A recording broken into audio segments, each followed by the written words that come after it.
Our next panelist, who I know, Pam Palmer, and Pam has 4 children. I don't know how she manages. And she lives in Abbotsford. And maybe she'll tell you a little bit more about her incredible research skills, as you were mentioning, and how she's been able to take that and use it to an incredible way provide unique treatment for her son's diabetes. Mm-hmm. I don't know if are you going to mention that? I'll mention it. I'm forcing you to mention it. Yeah, it's okay, here. I'm going to let Pam talk. I'm very impressed by the other panelists, but I'm reading mine word for word. So I've been asked to speak for 10 minutes or so on my perspectives as a mother with ASD. I'd always planned and expected to have children, but it took me until my mid-30s to do so. My husband and I are both older parents, and since we don't have much in the way of family, so no parents living, and we each have only one sibling, both of whom live far away, we wanted to have 3 or 4 children so they would have each other. We ended up having 4 children. They're now 14, 12 and a half, 11, and 8. I've never been as tired in my whole life as I was the first month or so at home with our oldest, who was colicky and didn't sleep. Of our 4 children, 2 were very intense and colicky as newborns, and 2 were much more relaxed. The 2 who were more intense do now have autism diagnoses, a girl who was diagnosed when she was 10, and our older boy who was screened at Sunny Hill when he was 6 and diagnosed ADHD and gifted, and then diagnosed with ASD privately when he was 9, after coming down with type 1 diabetes and losing all of his coping skills. I've been diagnosed fairly recently as meeting criteria for autism, but was self-diagnosed long before that. I have a university degree. I worked full-time before having children. I was very much looking forward to staying home with our children, and it was a special interest of mine. I read everything I could about children, and I thought I was prepared. And then we started having them, and I found out that they hadn't read the same books as I did. And they didn't do any of those things. They never do. No. So there are Facebook groups for pretty much everything these days, including for mothers with autism or Asperger's. Though Asperger's isn't in the DSM-5 anymore and doesn't seem to be that widely used here, it's still widely used elsewhere, including in the Facebook groups, titles and otherwise. Many of the groups have a large presence of mothers from the UK and Australia, where it seems there's a more formal track for a diagnosis. Like me, many mothers were diagnosed after 1 or more of their children were found to meet criteria. There don't seem to be many, if any, resources available for mothers or independent adult women with autism, and the cost of diagnosis is not insignificant, so many members in the groups are self-diagnosed. When looking at the Facebook groups dealing with mothers on the spectrum, I'm struck by 2 things. The first is the neurodiverse makeup of many of the families, including many children with autism. And the second thing is the number of chronic health conditions, often connective tissue disorders, autoimmune issues, which seem to be present in mothers and often in the children. We see this in our family too. And I say mothers because most of the groups are mothers groups. I'm not really in, there are a couple of parent groups, but it seems mainly mothers groups. So my perspectives are then my perspectives of being a mother of 4 children, all of whom are smart and extremely verbal, and at least half of whom also meet criteria for ASD. And my initial thought is that children truly are sensory nightmares, especially mine much of the time. The older ones are a bit quieter now, but the younger ones are loud, they twirl, they leave things everywhere, and they're difficult to transport to school on time. They're somewhat more intense than the norm, and I know that, but I also know that some of my issues are my response to the noise and chaos, which I'm also a sensory avoider, and yeah, it's not always great. I do love them though, and I'm very lucky to have them. I've had friends who are unable to have children and who have lost children to tragedy, and I do love and appreciate mine. That being said, it's not always easy to be around them. And in the absence of family or family willing to help, it also isn't easy to be away from them, especially when they're young or dependent. Even finding a babysitter for a couple of hours is at times impossible. And even if you do qualify for respite from MCFD, finding a respite provider can be impossible.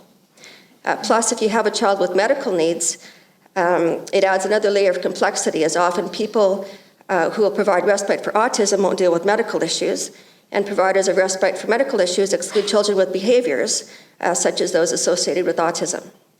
In addition, if you have a highly verbal, articulate, severely anxious child that doesn't want to be left and doesn't want to go, it can be very difficult, if not impossible, to leave him. I have much more appreciation for my parents now, and I'm glad they lived long enough to know that I appreciated them. Many of these things are not exclusive to mothers with autism. Of course, kids are lots of work. I do think the sensory issues, the executive functioning challenges, and the regulation issues are more pronounced, though, from what I see, although those, of course, are my perceptions. And if you thought you had sensory issues, executive functioning challenges, and self-regulation issues before having children, just try having children. I moved. Okay. I learned a couple of new words last year. Alexithymia, which is difficulty in recognizing, processing, and regulating emotions, and interoception, which is difficulty identifying bodily sensations. Much to my surprise, I had significant challenges with both of them. My children also have challenges. Knowing that now, it makes more sense to me why I identify ear infections in my children by their behaviors rather than ear pain complaints. They would deny ear pain, but would act as they were clearly in discomfort. And then the doctors would see bulging eardrums pretty much ready to burst. It also probably explains some of the issues with toilet training and bedwetting. Those things luckily we're done with anyway. It's difficult to try to teach your children about regulating their emotions if you also have challenges in this regard. Similarly, play has never been a strong point of mine. I knew that I had some social challenges and made a point to take my children as well to play groups in our local schools and family center. They went to preschool. They had other programs. I did try to take my oldest to a group for children with executive functioning challenges, but he was quite distressed by it, decided 15 minutes in that if he overdosed himself with just a little bit of insulin, he could get out of it. So he's brilliant, but he doesn't make the best choices sometimes. Every time I see an article about refrigerator mothers, as used by Leo Kanner in the 40s, I wonder how many of those mothers might have had ASD, and baby just acted a little bit different. I lost my spot. I think if we had family around, it would be better. I know that some people have poor relationships with their families, so there's always a chance it would add another negative dimension to the whole endeavor. But I think that connection with family members and having grandparents, aunts, uncles, those sorts of things would make it easier. Our children don't have that, but at least they each have 3 siblings, so there's 4 of them altogether. They fight, but they also do get along well at times.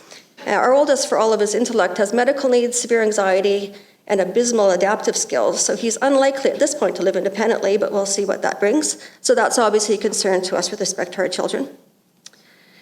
There are advantages sometimes to being a mother with ASD. I've always been a logical person. I do well with technology. I'm good at researching things, and I've owned and been using a computer since the late 70s when I was in elementary school. When my older son was diagnosed with type 1 diabetes 5 years ago, I found some Facebook groups that provided far more help managing it than was available locally, using technology in ways that it wasn't really meant to be used. So now my son is on an artificial pancreas system called OpenEPS, which automatically adjusts the insulin he receives from his pump based on his current blood glucose value as read by a continuous glucose monitor. All the details of the system and instructions on how to make it are available for free online. It's been life-changing for all of us, as blood glucose values affect emotional volatility and vice versa. So volatility affects blood glucose values. So keeping his blood glucose in an optimal zone is far better for all of us. In the last year or so, I've also had lots of challenges with depression and anxiety in children. And I've been looking more into mindfulness, especially in the context of distress tolerance and emotional regulation. Some of the John Kabat-Zinn Full Catastrophe books are helpful, as well as some of the mindful self-compassion books. From what I've seen online and in person, I think many autistic persons, including my children, are quite critical and judgmental, especially to themselves. I found the material in the books very helpful, both as an individual and as a parent, and wish that the concepts were promoted more to families when diagnosed. Often you don't know what areas you have challenges in if you haven't been exposed to them and aren't aware of the material. And liquor also helps. There is some benefit to knowing that other people, including those without ASD, also struggle with their lives and with raising children. It helps to have a sense that we're all in it together. A sense of community makes it a bit easier to bear. It's just that when you're autistic, it's more challenging sometimes to try to have that sense of community. The connections, especially deeper ones, are difficult to make. Having children who struggle socially at times as well doesn't help to form connections between other families.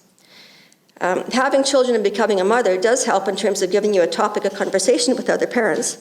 I'm fortunate in that I've been included in a group of mothers who meet for breakfast semi-regularly at our school. Some of them struggle with anxiety, challenges of children with special needs, other special needs, and various other issues. Though most people aren't on the spectrum, most people do have other issues of some sort. And being a member of a group of women, even a casual, informal one, has been a novel experience, and one that I've appreciated. Another novel experience is having girls who insisted on competitive dance classes with hair and makeup, which are not interests of mine. And that's my 10 minutes, so I think I'm good.